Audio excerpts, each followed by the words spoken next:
Welcome to Massive Passive Cash Flow, the podcast that guides professionals to financial prosperity. Join our community and let's start building your wealth. Here's your host, Gary Wilson.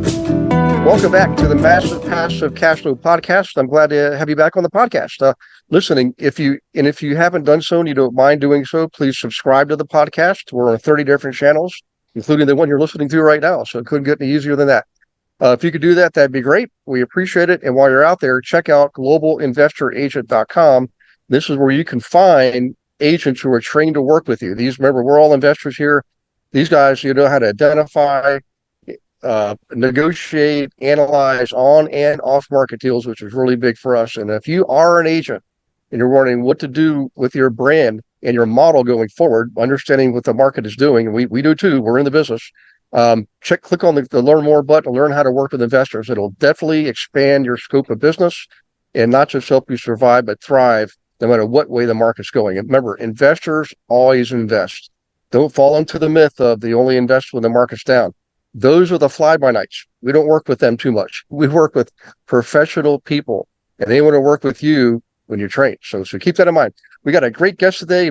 Perfect message for a great audience. And Bradley Pounds, thanks for joining us from beautiful Austin, Texas, man. Hey, thanks, Gary. It's great here. It is 108 degrees. It's not quite as beautiful as what I see behind you. So I'm green with envy right now. So thanks for having me. Yeah. I'm glad to do it. I mean, we're definitely cut from the same cloth here, and I like what you guys are doing.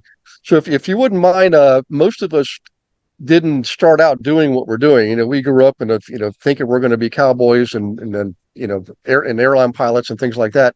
But can you give us a picture? How did you actually end up doing what you're doing now? What was the starting point? Where'd you come from? Yeah, it's exactly what you said. It was completely unintentional.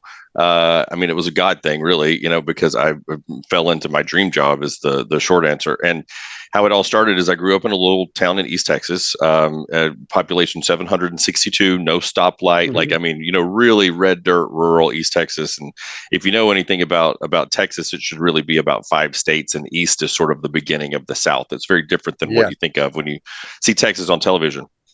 But, grew up super modest means and, went to sort of scratched and clawed my way to a scholarship to go to college, first in my family to go to college, and ended up at the University of Texas at Austin by the grace of God. And, I was able to graduate from UT, but I decided that I sort of hated my major, which was journalism. By the time I got to my senior year, I thought, what am I going to do? A friend suggested that I try real estate. The market was a little iffy. This is right after the dot-com bust. And so, but I went in both feet. I like to joke that I, fell out of the bad broker tree and hit every branch on the way down. Just tried a few different models, none of which really worked. But eventually I failed my way into having a referral base and kind of the sphere of influence deals like we all get. And, was lucky to work with a couple of investor clients early who took a chance on me when, I was green, to say the least. Produced some good results for them, had this good referral base. I was doing fine. And that's in the bottom of the recession even. In 2011, I was probably doing a deal and a half, 2 deals a month. And I met this guy. He was this young broker who, talked a big game about how he was going to build this big real estate company. And he was the visionary entrepreneur type, which I am not. I'm sort of the right hand. When I watched Star Trek as a little kid, I didn't want to be Captain Kirk. I wanted to be Mr. Spock, right? And I found my Captain Kirk. This guy, he says, "Hey, listen, I'm building this big real estate team." He had nothing to show at the time, and he said, "Anybody who joins me right now, I'm going to make them into a leader. I'm going to make them into a part owner of the company one day." And, he had nothing to lose because there literally was nothing to show, and this probably wasn't going to work. And I just had this feeling it was going to work. I said yes to him. Fast forward, we 2 years later became the biggest real estate team in Austin, began to dominate very quickly, sell hundreds and hundreds of homes. I became the first team leader while he ran the listing side of the operation and ran strategy. I ran the buyer side of the operation and recruiting, training agents, all of that stuff. And it just worked. And so we, expanded really quickly and ended up writing a book called The $1 Million Real Estate Team, which is kind of the definitive manual on how to build a high performance real estate team. Released that back in 2017, 2018. And then we had a lot of people who wanted to work with us, and so we had to figure out a way to package up our systems and let people buy into those systems. And so we ended up creating a small franchise brand as well. So we have 18 teams that we've launched across the U.S. and now Canada. And those teams are operating either under our company name or using our systems with their own name and our brand as a little sub brand. So it's been a heck of a ride. That's what I'll tell you, Gary. Yeah. Well, it sounds like it, and you're coming from a good place too, not geographically, but also your where your heart and mind's at. So I really appreciate you sharing that. So going forward, in the last probably 15 years, we've seen the market, real estate market, go absolutely berserk from cranking like crazy in the first part of the 2000s, 2000 up to 2006 and 7, then major recession. The real estate business just tanked, and then of course people are scared. Half the agents left the business in those years, and now certainly a lot of investor business picked up, but for the most part it carried everything forward, into the later teens where things were stabilizing, prices were increasing, things were pretty good, in the pandemic hits and totally blew everybody away. Everybody thought, this is going to be horrible. We're going to have a big depression. And this real estate market just took off like a rocket, So here we are, I'm going to date time stamp the podcast. We're entering the third, close to the third quarter of 2023. So tell us a little bit about what it is you're doing now, and we can talk about timing and geography in a little bit, but I want to dig into the meat and potatoes, kind of explain to us the philosophy that you're implementing. Maybe some strategy, even like a case study, an example of a team, and whether it's Canada or the US, we have listeners in both countries. And if you don't mind doing that, kind of give us a little bit of, we always call it meat and potatoes, So I think absolutely, and I think the meat and potatoes of our system is really kind of interesting because it's like everything old is new again. What happened in the early 1980s is we saw the traditional brokerage. The relationship between broker and agent began to change because we saw these brands who began to offer less value proposition to their agent in exchange for a higher commission split. That starts with moving kind of things from a 50-50 to a 60-40, and then it goes to 70-30, and then we're 80-20. And it became sort of this race to the bottom. And so now probably 90% of brokerage opportunities in my market of Austin, Texas, are ones that are relatively low value proposition to the agent, but high commission split. So, if you think about real estate and how it was practiced in the 1960s and 70s, it was very different. It was, hey, I'm the broker. I've got the leads. I've got the office. My phone rings. You come in. You've got the hustle. You go close the leads. We split everything down the middle. And that was the average traditional opportunity. And so, a lot of big thinkers and big names kind of came in and changed that. And, we throw in some of these like extra programs that some of the brands created, like revenue share and whatnot. And because of this imbalance in the market and the sexiness of the opportunity, if you get to keep 70% of the commission, 80% of the commission, maybe get some, profit share, downline revenue, what happens is that it turns every agent into a recruiter. And so over the course of the like 80s, 90s, and early 2000s, especially the early 2000s, you see that we end up with about 5 times as many real estate agents as what we need. I recently saw a statistic. It's currently September 6th as we tape this show. And I saw a statistic that was current through August 1st of this year. And year to date, so January through August 1st, the average Austin realtor had, and this is not a real estate licensee, this is a dues paying thousands of dollars toward the MLS dues paying person every year. They've closed less than 2 transactions. 9,000 of the 19,000 realtor members in Austin, Texas have closed 0 transactions as of August 1st. And, the industry just ended up getting stuffed with people because of this shift. So my model, I would love to say that it is radical. that it is, something brand new. But actually what it is we're going back to our beginnings, where the broker has a lot of responsibility and a lot of skin in the game. And the broker is more selective about who they bring onto the team, but they provide a higher value proposition. And they create a system where someone just has to come in, close leads, move on. They don't have to be their own marketer. They can be their own, lead conversion person. They can be their own, showing assistant, but they don't have to be figuring out the web stuff and figuring out lead generation and all that stuff at 11 o'clock at night. And it really creates an awesome place for the right type of agent to thrive. It's not the only way to make money in the real estate brokerage business. It is my favorite way, and it is the most scalable and profitable way, if you ask me. And that kind of goes into, some things that when I think about recruiting, where do people go wrong, is not thinking through some of the financial aspects, especially. An interesting case study, though, you'd ask about, some folks who had adopted our model. If I look at Chad and Sandy Newman, they're in Jacksonville, Florida, which is a great market. You can still get a great house for $325 over in Jacksonville. Supply, demand, kind of at a good, healthy pace there, relationship there. Chad and Sandy are both very introverted. If you were to meet them, you would think this is a couple of librarians, and I mean that with the utmost admiration and respect. But they're very, very soft-spoken, kind of introverted, and together as a husband and wife team in 2019, I think they closed 37 transaction sides. And so they joined one of our coaching programs. They were about to spend all this money that their coach had recommended them to spend. And, of course, you and I know what that's about. That coach has an affiliate deal with XYZ CRM and XYZ lead generation platform. And whether it's the right solution for the time and for that person or not, they're going to recommend that they spend it so that they can get that IRR, that recurrent revenue. Yeah. And so I stopped them at a chance encounter with them, and I heard what their plan was. And I said, no, don't do this.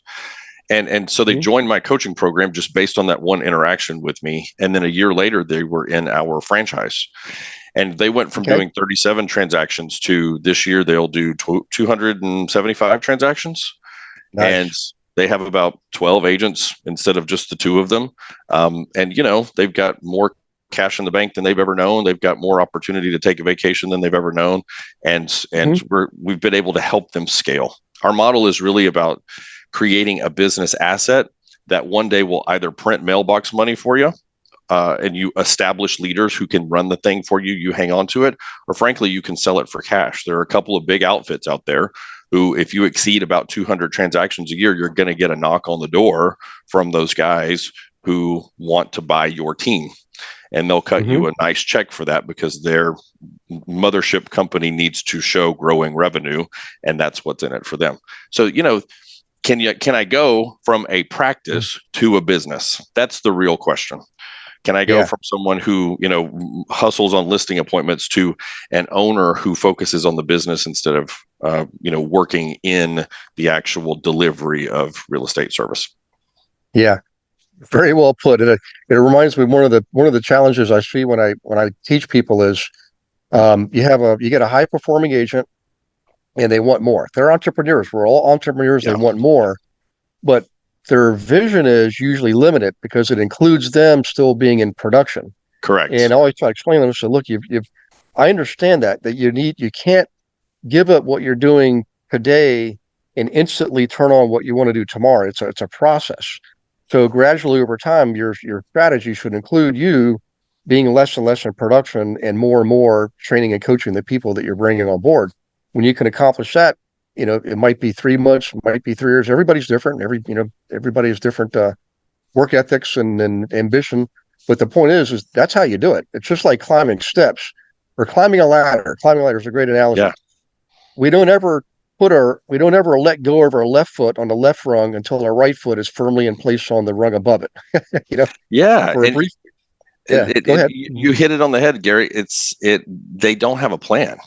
And so what happens is they become a victim of their own success. They know they want more. And then this thing starts to work. They go up the ladder a little bit. And here they are. And I'm doing 2 deals a month. And then I'm doing 3 closings a month. And then what happens is typically around that like 3.5 transactions per month is where an agent looks up and cries uncle. and they say, hey, I know that I need some help, but is that a full-time assistant? Is that just, do I just need to leverage some showing help from someone in my office? Do I actually need to recruit a couple of buyer agents onto my team? And what happens is, because there is no plan, they let that temperature get so hot, they get a little too high up on the ladder, and then they make some knee-jerk decision about what their next move should be. And that's where we start the story of bad recruiting. Because they're going to make some kind of a quick decision. They're going to look around and go like, oh, she could help. I know her. And they'll pick one person and they'll sink all of their time into this one person. And of course, what happens, Gary? That person doesn't work out. And then what's the story I tell myself if I'm that producing agent? Well, recruiting sucks. Team building's terrible. Or maybe I am not a good leader, right? Like all of those things. And none of it's true. It's just that you went into this completely directionless and you only focused on one or two people, so of course it fails. So it's our model is we focus on investing and working with investors in our training. And it's not that we don't have anything against the owner occupant market. We certainly serve them, but all the brokerages already have systems for working with what we call traditional or conventional clients buying and selling their own homes, but they almost never have any type of approach for investors. They don't have the terminology, the methodology. So we're certainly, what we're doing is within a niche, but the real big bonuses with what you and I are doing is here's where we really are in sync with each other is entrepreneurs want to grow. That's what we do, and in order to grow, you do have to have a plan. You have to have a model. And this is what what you provide is a model for them to follow. And the other thing is if you follow the model, you realize it's duplicatable. I don't have to just operate in Charlotte, North Carolina, or Baltimore, Maryland. I can, and by the way, you don't even have to expand across the next state line. Heck, you can expand in California, Maine, if you want to. It's a little bit different going into Canada. I used to live in Canada, and there's certainly, you have to have a separate business entity there. You can, have a name in common, but different complications, but it's the same thing. Canadians do the same things we do here in the States, and we do the same thing they do there in Canada. They might have a little more fun than we do, I got to tell you. I mean, it's a lot of fun up there. But the point I'm trying to make is there is a way to do it without killing yourself. You just have to, find the model that you appreciate and like. And guys, Bradley has a good model. There's a book you can get. There's a couple of websites to go to. So can we talk a little bit about the recruiting part of it, Bradley, if you don't mind, and what can people, how can you help them, and how can they make themselves available to that? I just wanted to take a moment to say thank you for participating in the Massive Passive Cash Flow podcast.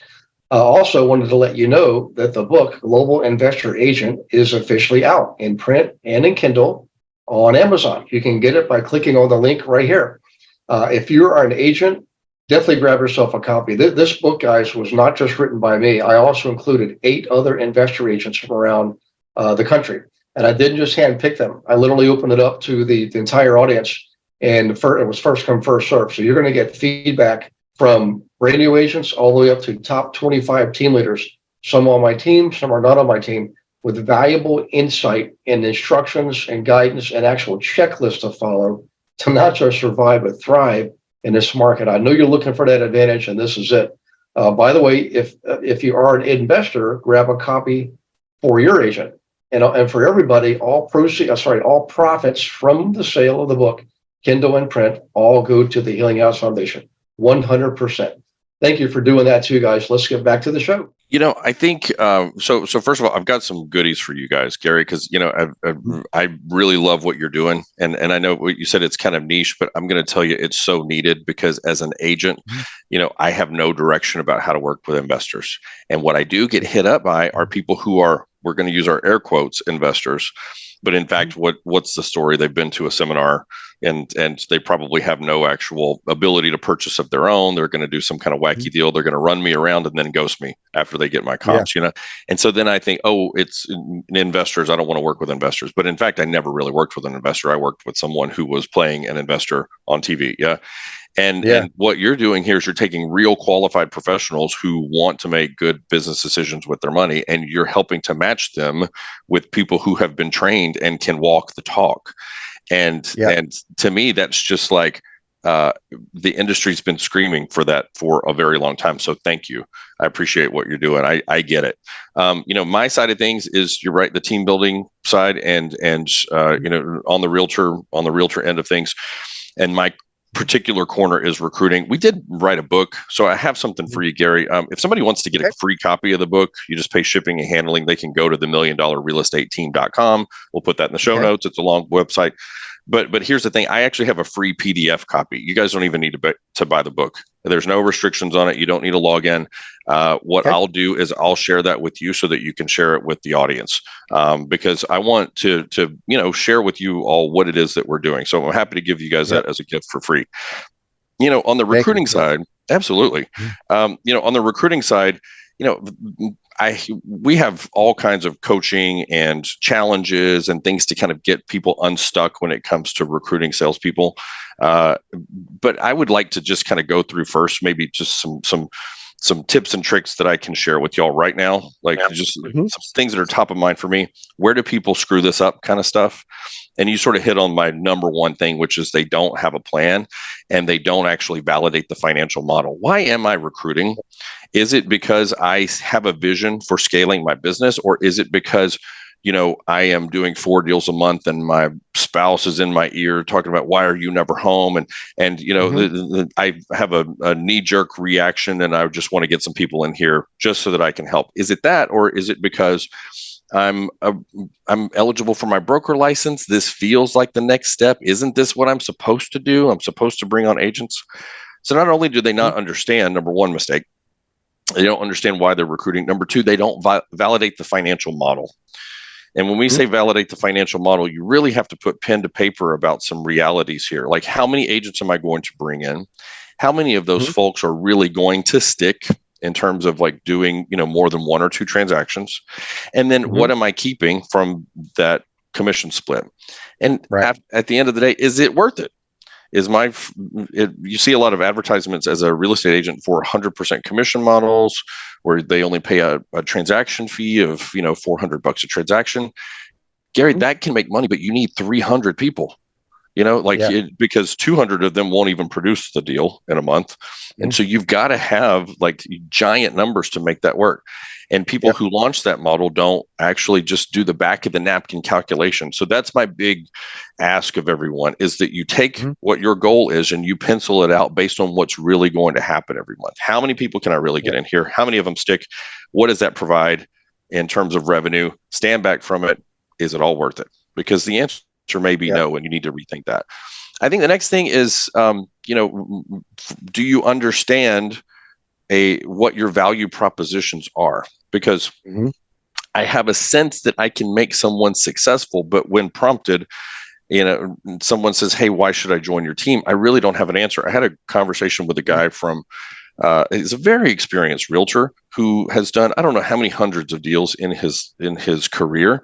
He used to have a team. He let it go. He's building his team again. And I said, so why would someone join your team? And he immediately starts talking about, well, we have like free copies at the copy machine. And I go, what are you talking about?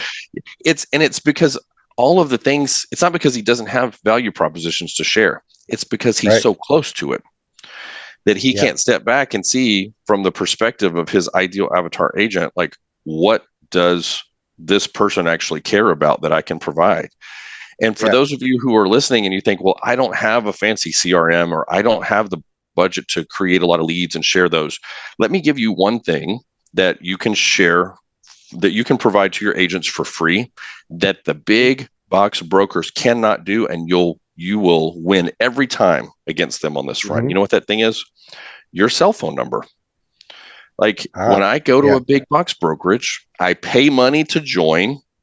That should be my first clue, right? That something's going wrong. I pay money to jump into this gang, and then they upsell me on training and coaching products. So now I become the consumer. I don't name brands when I talk about, competitors, but suffice it to say that there's a giant national competitor, not a publicly traded company, but I was able to get a copy of their audited financials because they are an FTC filed franchise. So if you dig hard enough and you pay the fees, you can actually get the financials.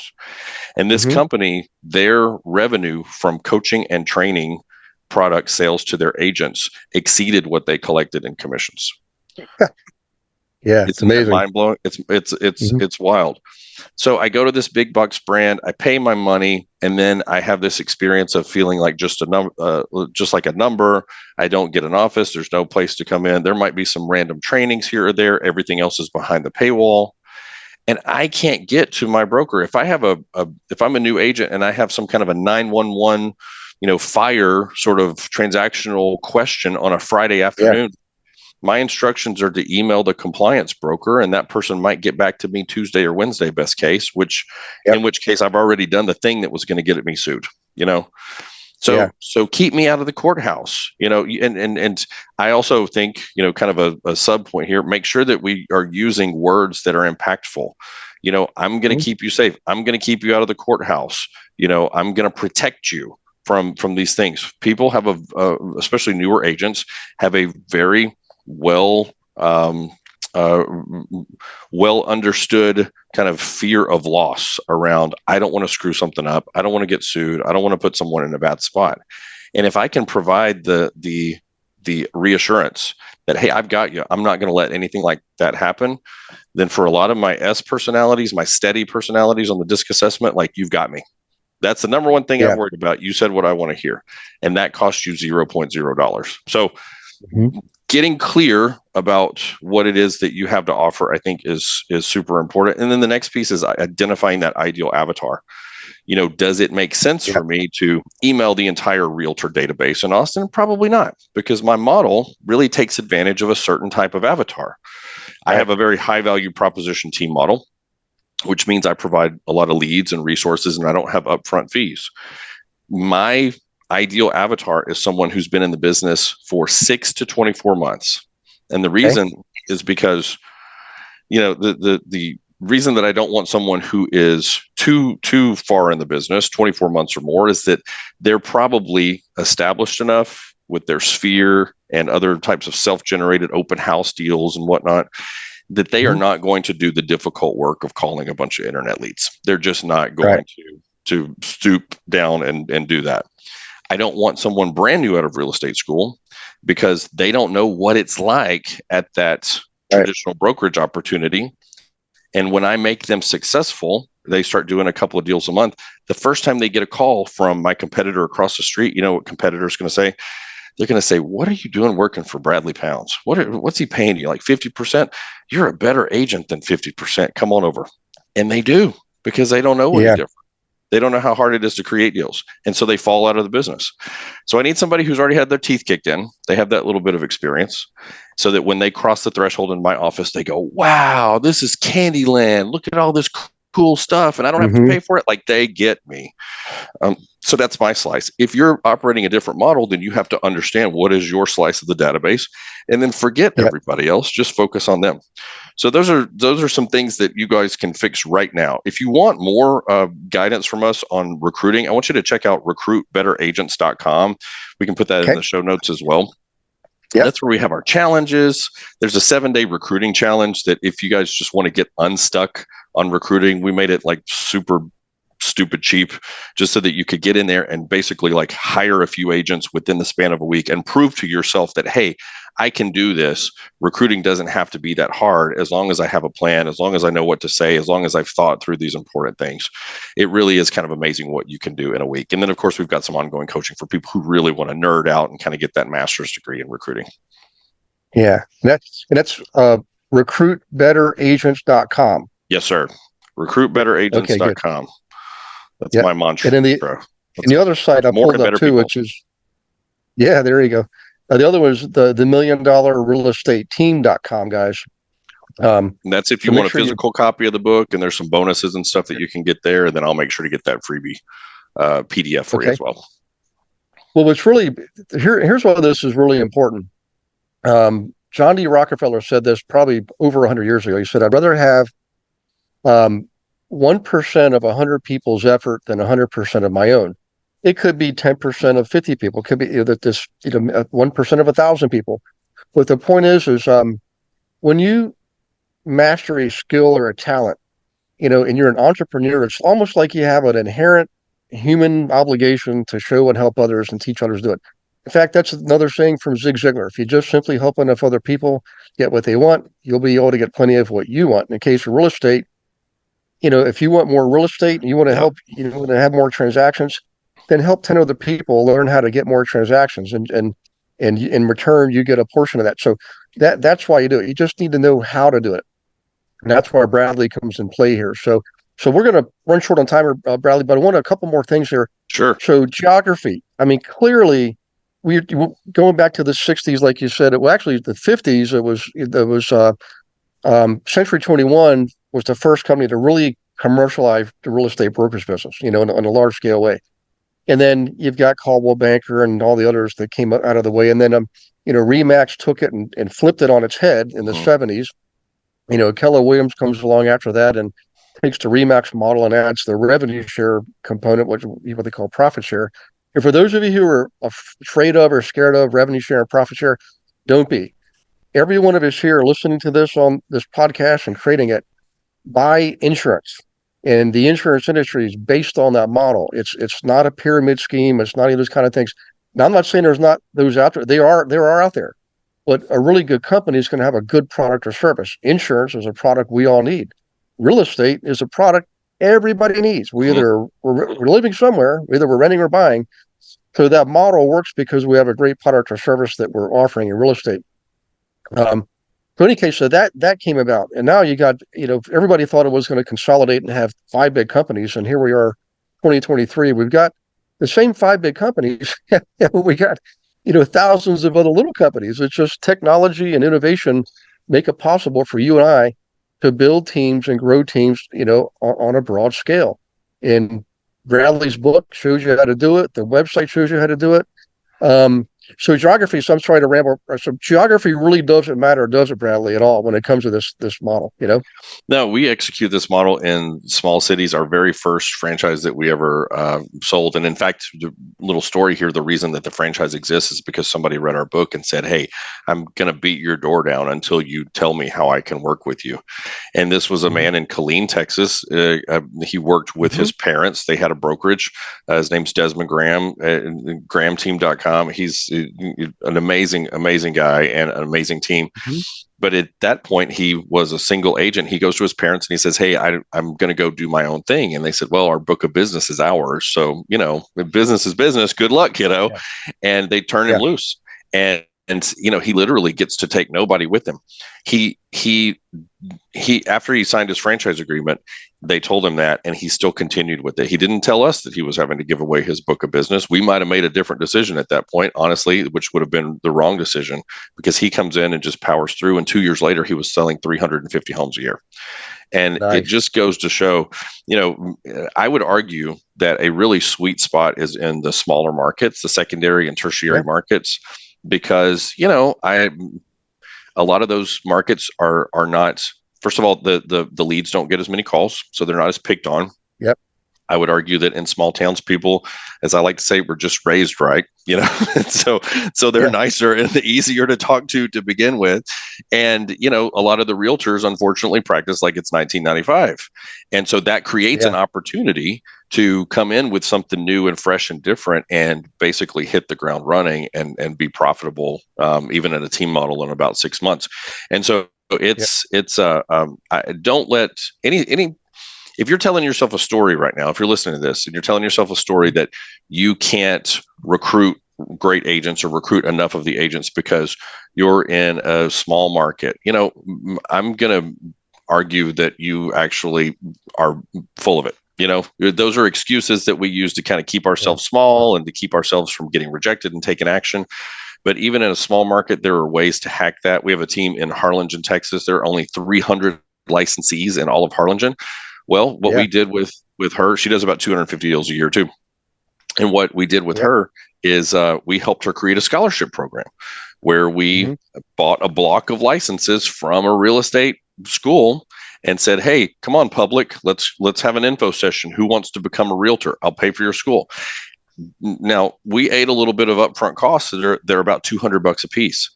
But even if I put 20 of those out there and I spend $4,000 on 20 licenses for pre-licensing, packages, even if I got 2 performers, who wouldn't trade $4,000 for 2 agents who came in and sold 20 houses in a year? I'll take that deal all day long, right? So the answer is yes, you can, and don't tell me that you can't. Yeah. Well, I appreciate that. By the way, I actually have an agent, Augustine, is in Harlingen. I've been there myself personally teaching. Yeah, so awesome. Yeah. great little town. Yeah. Fantastic.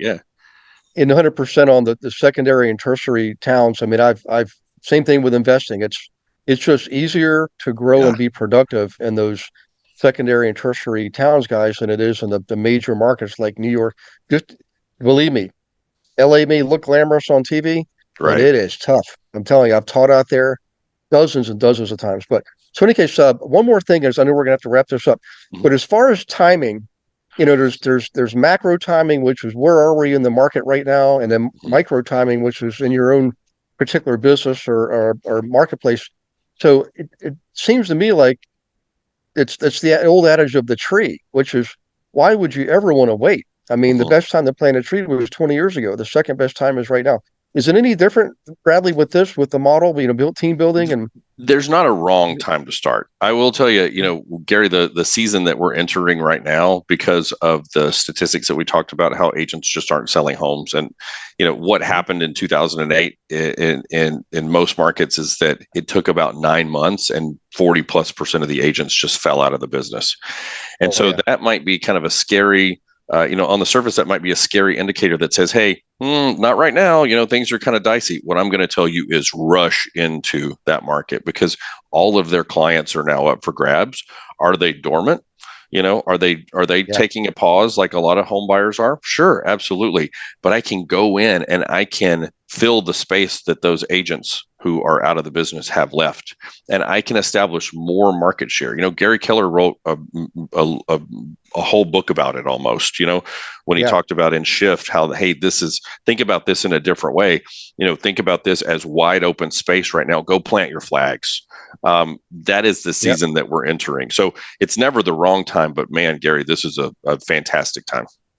I agree 100%. It's just like Warren Buffett always says, is when everybody's heading out the outdoor, go in the indoor, and I'm telling you, by the way, I used to own a brokerage, Win Realty Advisors, and we launched it in January 2008. And then the first 3 years, we grew 6-fold. It was just insane, but we had almost no competition. I couldn't believe it. I thought it was normal. I didn't realize what we were doing was spectacular until I started getting, asked to speak at people's events, and people were trying to buy my company, and I'm just a little guy in one little town, but I tell you what, that led to me having that global national view on things, and like the rest they say is history. So Bradley, I really appreciate you doing this, man. For everybody listening, if you could do us a favor, is leave a review for this, particularly you agents out there. I mean, Bradley just gave you a bunch of golden nuggets.